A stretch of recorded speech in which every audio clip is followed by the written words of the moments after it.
शहर की सबसे व्यस्त सड़क पर हर सुबह एक बूढ़ा भिखारी आकर बैठ जाता था। उसके कपड़े फटे हुए थे, पैरों में टूटी चप्पल थी, बाल सफेद और बिखरे हुए थे। चेहरा झुर्रियों से भरा था, लेकिन उसकी आंखों में एक अजीब सी चमक थी। वह हमेशा एक ही बात कहता, बाबूजी, 2 रोटी के पैसे दे दो।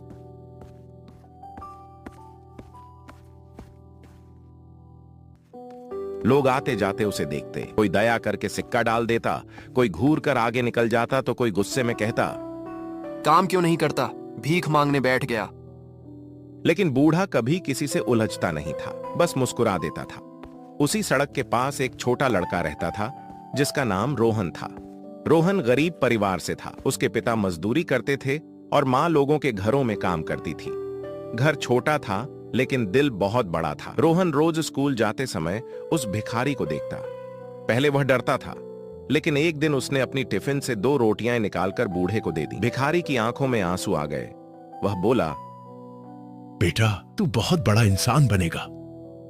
उस दिन से रोहन रोज कुछ न कुछ उसके लिए ले जाता, कभी रोटी, कभी पानी, कभी चाय। एक दिन रोहन ने पूछा, बाबा, आपका घर कहाँ है? भिखारी हल्का सा हंसा और बोला, मेरा घर बहुत बड़ा है बेटा। रोहन भी हंस पड़ा। उसे लगा बाबा मजाक कर रहे हैं। समय बीतता गया। रोहन और बूढ़े में अपनापन बढ़ता गया। लेकिन एक दिन अचानक रोहन स्कूल नहीं गया। वह सड़क किनारे बैठा रो रहा। भिखारी ने देखा तो तुरंत उसके पास आया। क्या हुआ बेटा? रोहन रोते हुए बोला, बाबा, माँ बहुत बीमार है। डॉक्टर ने दवा लिखी है, लेकिन हमारे पास पैसे नहीं है। अगर दवा नहीं मिली तो। इतना कहकर वह फूट फूट कर रोने लगा। भिखारी ने उसके सिर पर हाथ रखा और बोला, चिंता मत कर, चल मेरे साथ। रोहन हैरान था। उसने सोचा, जो खुद भीख मांगता है वह मेरी क्या मदद करेगा।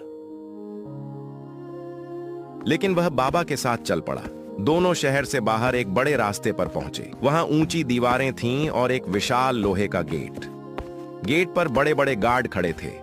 जैसे ही उन्होंने बूढ़े को देखा, सब सीधा खड़े हो गए और सलाम किया। मालिक नमस्ते। रोहन की आंखें फटी रह गईं।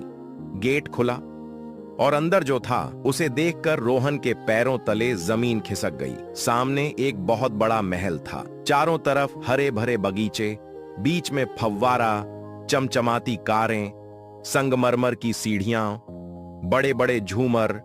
रोहन हकलाते हुए बोला, बाबा बाबा, ये सब आपका है? भिखारी मुस्कुराया और बोला, हाँ बेटा, यही मेरा घर है। रोहन कुछ समझ नहीं पा रहा था। अंदर पहुंचते ही नौकर दौड़ते हुए आए।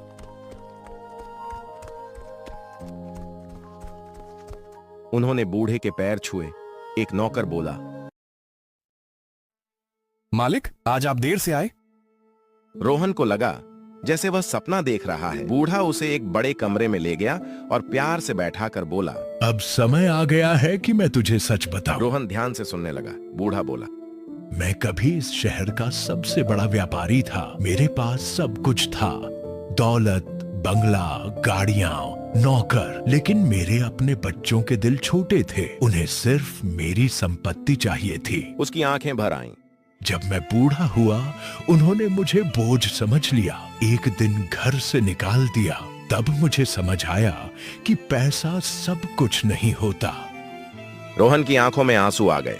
बूढ़ा आगे बोला, मैंने अपनी पहचान छुपा ली, फटे कपड़े पहन लिए और सड़क पर बैठ गया। मैं देखना चाहता था कि इस दुनिया में इंसानियत बची है या नहीं। वह मुस्कुराया। बहुत लोगों ने मुझे ठुकराया, लेकिन तू गरीब होकर भी हर दिन मुझे खाना देता रहा। तूने मुझे सम्मान दिया, इसलिए तू सबसे अमीर है। रोहन रो पड़ा। बूढ़े ने तुरंत डॉक्टर को बुलाया और कहा, रोहन की माँ का इलाज अभी होगा, चाहे जितना खर्च हो। डॉक्टर उसी समय गए। रोहन की माँ को अच्छे अस्पताल में भर्ती कराया गया। इलाज शुरू हुआ। कुछ दिनों में उसकी माँ पूरी तरह ठीक हो गई। रोहन खुशी से झूम उठा। वह बाबा के पैरों में गिर गया और बोला, बाबा। बूढ़े ने उसे उठाकर गले लगा लिया। नहीं बेटा, भगवान तू है। उस दिन से रोहन की जिंदगी बदल गई। बूढ़े ने उसे अच्छे स्कूल में दाखिला दिलवाया। पढ़ाई के लिए किताबें, कपड़े, सब कुछ दिया।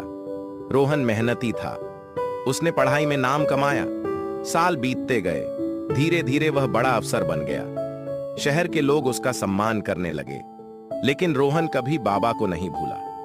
एक दिन वह उसी महल में उनसे मिलने गया। महल का माहौल शांत था। नौकरों की आंखों में आंसू थे। रोहन घबराकर बोला, क्या हुआ? एक नौकर ने रोते हुए कहा। मालिक अब इस दुनिया में नहीं रहे। रोहन के हाथ से फाइल गिर गई। उसकी आंखों से आंसू बहने लगे।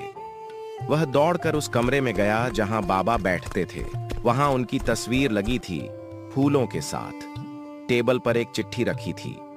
रोहन कांपते हाथों से चिट्ठी खोलकर पढ़ने लगा। प्रिय बेटा रोहन, जब तू यह पत्र पढ़ेगा, मैं इस दुनिया से जा चुका हूंगा। तूने मुझे वो प्यार दिया जो मेरे अपने बच्चों ने नहीं दिया। तूने मुझे सम्मान दिया, इसलिए मैंने तय किया है कि यह महल, यह दौलत सब तेरा है। लेकिन एक वादा करना, इस घर के दरवाजे गरीबों के लिए हमेशा खुले रहेंगे। याद रखना, असली अमीरी पैसे में नहीं, दिल में होती है। तुम्हारा बाबा। रोहन फूट फूट कर रो पड़ा। उसने बाबा की आखिरी इच्छा पूरी की। उसने पूरे महल को गरीबों, अनाथ बच्चों और बेसहारा बुजुर्गों के लिए आश्रम बना दिया। अब हर दिन वहां जरूरतमंद लोगों को खाना मिलता, बच्चों को पढ़ाई मिलती, बुजुर्गों को सहारा मिलता। महल फिर से हंसने लगा। शहर के लोग कहते थे, जिस भिखारी का घर महल जैसा था, उसका दिल भगवान जैसा था। सीख, कपड़ों से किसी की पहचान मत करो। कई बार फटे कपड़ों में सबसे अमीर दिल छुपा होता है।